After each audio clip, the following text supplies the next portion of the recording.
guys, welcome back to the channel Tavneet Kaur the study corner. Hopefully आप सभी ने accounts का जो लास्ट वीडियोस हैं वो आपने देख ली होंगी, सब्सिडियरी बुक्स, एंड आपने उसकी प्रैक्टिस भी कर ली होगी। अगर आपको उसके कुछ और क्वेश्चंस चाहिए तो मुझे करना कमेंट, मैं आपको जरूर उसके क्वेश्चंस प्रोवाइड करूंगी। तो आज हम स्टार्ट करते हैं विद स्टैटिस्टिक्स चैप्टर 2 पार्ट 1, जिसका नाम है कलेक्शन ऑफ डाटा। हमने चैप्टर फर्स्ट में स्टडी कर लिया कि व्हाट इज स्टैटिस्टिक्स और स्टैटिस्टिक्स के क्या क्या वेज होते हैं करने के। उसके हमने टूल्स भी स्टडी कर लिए थे और स्टेजेस भी। आज हम बात करेंगे कि डाटा को कैसे कलेक्ट करते हैं। So let's start. We guys are having two ways of the collection of data. Data को कलेक्ट करने के लिए, डाटा क्यों कलेक्ट करते हैं? क्योंकि हमें स्टैटिस्टिकल स्टडी चाहिए, और स्टैटिस्टिकल स्टडी के साथ क्या होगा, हमें इंफॉर्मेशन मिलेगी अबाउट आवर सराउंडिंग्स और जिस टॉपिक हमें इंफॉर्मेशन चाहिए, और वो हमें हेल्प करते हैं एग्जामिन करने में क्या क्या प्रॉब्लम्स है हमारी सोसाइटी में, क्या क्या उसको हम कैसे ठीक कर सकते हैं। So we need data. और डाटा को कैसे कलेक्ट करते हैं उसके पास हमारे दो वेज हैं। The first is primary and the second is secondary. Primary source of data, this data refers to the collection of data from its origin. ठीक है, जब हमें सपोज कर लो मैंने कोई प्रॉब्लम सोच ली अनएम्प्लॉयमेंट की, तो अनएम्प्लॉयमेंट मेरी प्रॉब्लम है और मैं उस प्रॉब्लम के ऊपर जब डाटा खुद कलेक्ट करूंगी, खुद फॉर द फर्स्ट टाइम, जब वो फर्स्ट टाइम डाटा कलेक्ट होता है फर्स्ट टाइम, तब हम उसको क्या बोलते हैं? Primary source of data. Yes, primary source of data को हम ये भी बोल सकते हैं फर्स्ट हैंड डाटा, जो पहली बार बनाया गया है, पहली बार कलेक्ट किया गया है, पहले नहीं किया गया। सो मेरी प्रॉब्लम थी अनएम्प्लॉयमेंट और मैंने उस प्रॉब्लम को ध्यान में रखते हुए डाटा कलेक्ट कर लिया from its origin. So primary source of data को आप ये भी बोल सकते हो कि प्राइमरी सोर्स ऑफ डाटा वो डाटा होता है जो फर्स्ट टाइम कलेक्ट किया जाता है, फर्स्ट हैंडेड होता है, एंड वो खुद हम कलेक्ट करते हैं, which is data collected by ourselves. And in the case of secondary data इसी का ही ऑपोजिट आ जाता है। प्राइमरी डाटा क्या था? First time collected and first handed. Where secondary data को हम ये नहीं बोल सकते कि वो फर्स्ट टाइम कलेक्टेड है या फिर वो फर्स्ट हैंडेड है। व्हाई?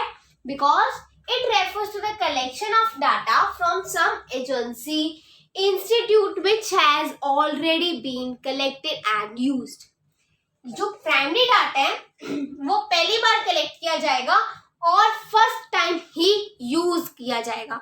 बट सेकेंडरी डाटा वो डाटा होता है जो किसी और ने कलेक्ट पहले किया हुआ है, पहले से कलेक्ट करके रखा हुआ है और उसको यूज भी किया हुआ है कुछ क्वेश्चंस, कुछ प्रॉब्लम्स को ओवरकम करने के लिए, एंड उसको हम दोबारा यूज कर रहे हैं। सो वो होता है सेकेंडरी डाटा जो किसी और से लिया जाए, some agency, some institute, some body, but not collected by ourselves. So primary data खुद कलेक्ट किया जाता है, वेयर सेकेंडरी डाटा किसी और ने कलेक्ट किया हुआ है और हम उसी का कलेक्ट किया हुआ, यूज किया हुआ डाटा ही यूज करते हैं अपनी प्रॉब्लम्स, अपने क्वेश्चंस को फुलफिल करने के लिए।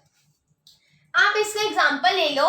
अब आप सपोज करो आप 11th स्टैंडर्ड में हो सभी, तो आपके इंचार्ज ने आपसे सपोज कर लो मांगा डाटा कि बताओ बच्चों आप में से किस किस ने क्या क्या ऑप्शनल सब्जेक्ट चूज किए, किसने फिजिकल किए, किसी ने आईटी किए, किसी ने कंप्यूटर साइंस किए। सो आप बताओ कि आपने क्या कौन कौन से सब्जेक्ट्स आपने चूज किए हैं एज योर ऑप्शनल सब्जेक्ट। तो जो डाटा फर्स्ट टाइम आपके इंचार्ज बना रहा है वो कौन सा डाटा है? Primary data.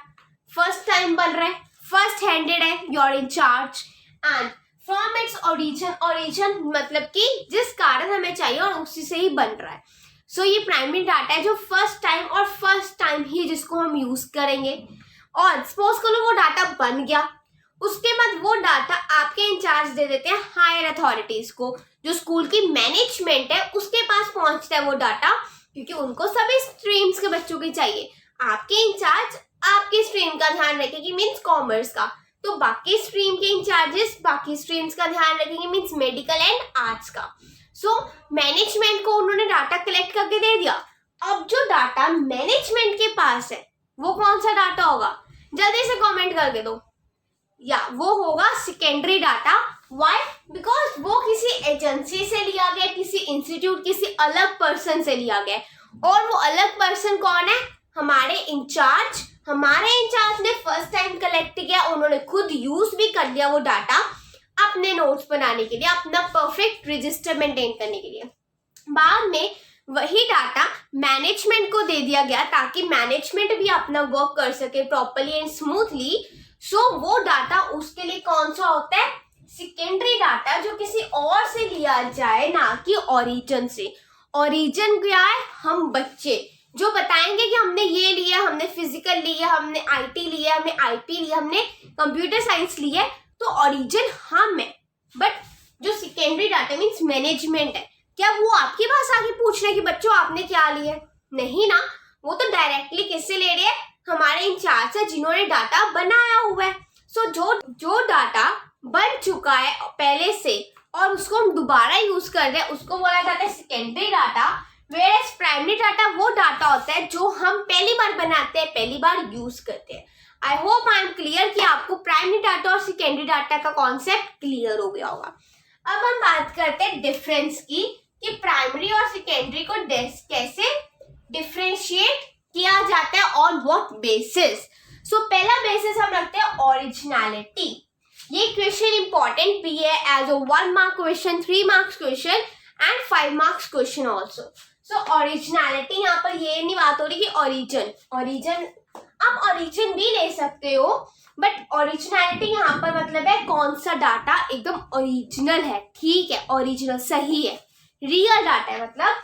So primary data is original, ये ओरिजिनल है, एकदम रियल डाटा है, बिकॉज ये किससे कलेक्ट किया गया है? By the origin. अब ओरिजिन सपोज हम थे तो हम अपना सही बताएंगे, मैं बोलूंगी कि मैंने ये लिया, आप बोलोगे कि आपने ये सब्जेक्ट लिया है। बट जो प्राइमरी मतलब जिसने डाटा कलेक्ट किया मीन्स योर इंचार्ज, सपोज करो उसने मेरी जगह किसी और बच्चे का सब्जेक्ट लिख दिया और किसी और की जगह मेरा सब्जेक्ट लिख दिया, सो वो हो गया गलत हो गया। मैंने लिया था फिजिकल एजुकेशन और उन्होंने मेरा लिख दिया आईटी, किसने लिया था आईटी उसका लिख दिया कंप्यूटर साइंस। सो ये डाटा हो गया गलत, और यही गलत डाटा किसके पास चला गया? सेकेंडरी डाटा मीन्स मैनेजमेंट के पास। सो वो डाटा हम ज्यादातर गलत ही मानते हैं, नॉट ओरिजिनल। ये ठीक नहीं होता बिकॉज ये किसी और से लिया गया है, सम अदर एजेंसी। माना कि हमारे इंचार्ज ठीक नोट करेंगे, बट गलती हो सकती है एज अ ह्यूमन बीइंग। सो गलती किसी से भी हो सकती है, तो अगर किसी और से लिया गया है तो उसको हम ज्यादा ओरिजिनल, ज्यादा ठीक नहीं मानते, जबकि जो ओरिजिन मतलब एग्जैक्ट पर्सन से लिया गया वो ओरिजिनल है, वो रियल है। So second point, objective. Primary source of data का ऑब्जेक्टिव होता है टू फुलफिल और answer the questions which arises with the specific problem,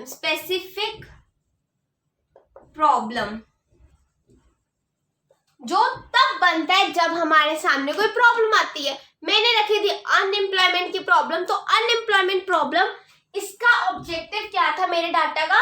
कि अनएम्प्लॉयमेंट प्रॉब्लम को मैंने स्टडी करना, उसके रिलेटेड जो भी मेरे मन में क्वेश्चंस आ रहे हैं या फिर जो मेरे स्पेसिफिक प्रॉब्लम है अनएम्प्लॉयमेंट की, उसको क्लियर आउट करना, ये था मेरा ऑब्जेक्टिव। बट जो स्कूल वाले मैंने एग्जांपल आपको दी, उसमें टीचर का ऑब्जेक्टिव था आपके इंचार्ज का to collect the data of only commerce stream, ठीक है, तो उसका ऑब्जेक्टिव था कॉमर्स स्ट्रीम का कलेक्ट करना, वो यहाँ आ गया मेन ऑब्जेक्टिव। बट मैनेजमेंट का ऑब्जेक्टिव क्या था? पूरी जितने भी 11th स्टैंडर्ड के बच्चे हैं, ऑल द स्ट्रीम्स, उनका कलेक्ट करना। सो वो क्या करेंगे? एक डाटा ले लेंगे, सबको चाहिए डाटा, मीन्स कॉमर्स का, मेडिकल का, आर्ट्स स्टूडेंट्स का एंड नॉन मेडिकल स्टूडेंट्स का। सो उनका मोटिव क्या था? All streams. क्या था मोटिव? All streams. बट वो किससे लेते हैं? एक डाटा लेंगे कॉमर्स से, एक लेंगे मेडिकल से, एक लेंगे आर्ट्स से और दूसरा लेंगे नॉन मेड से।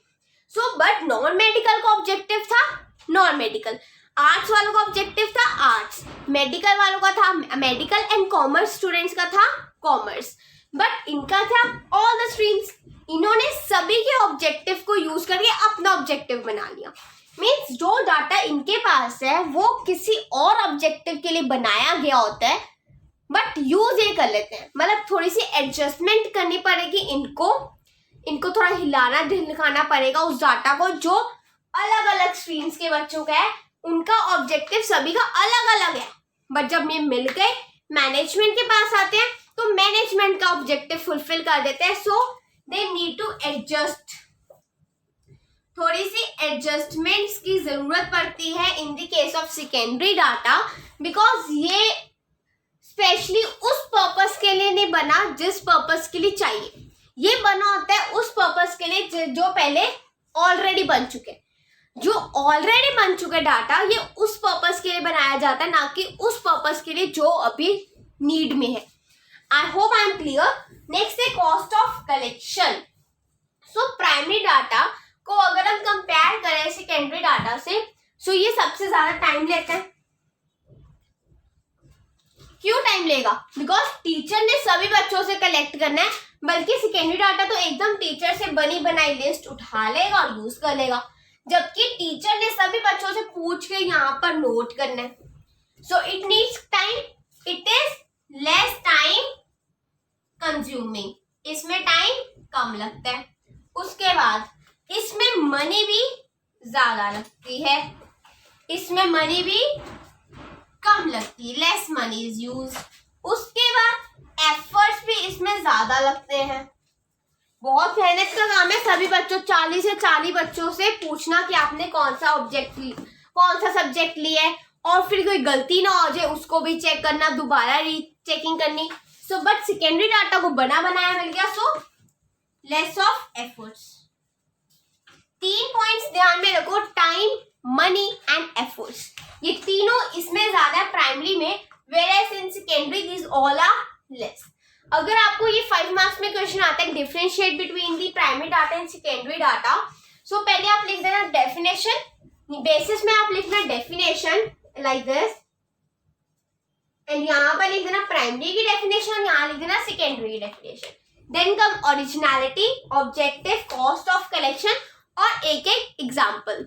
और मेक श्योर कि जब भी आपको डिफरेंस का क्वेश्चन आए तो आप बेसिस का कॉलम बनाओ, बिकॉज डिफरेंशिएट हर बच्चा कर देगा, नालायक से नालायक भी कर देगा, होशियार से होशियार भी कर देगा, बट ज्यादा मार्क्स तब मिलते हैं जब हम किसी से अलग करें। सो सब ने डिफरेंशिएट कर देंगे रट्टा लगाकर, समझकर, कुछ भी कर कर, बट ज्यादा मार्क्स चाहिए, एग्जाम्स को करना है क्रैक और करनी है फर्स्ट पोजीशन, तो you need to prepare some more efforts डालोगे तो अच्छा आउटकम आएगा। बेटर आउटकम के लिए कुछ एफर्ट्स डालोगे, so you need to make 1 column of this basis which shows, आपके टीचर को भी लगेगा कि आप।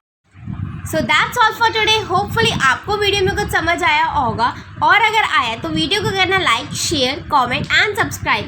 तब तक के लिए stay home, stay safe, keep smiling, keep shining, bye bye.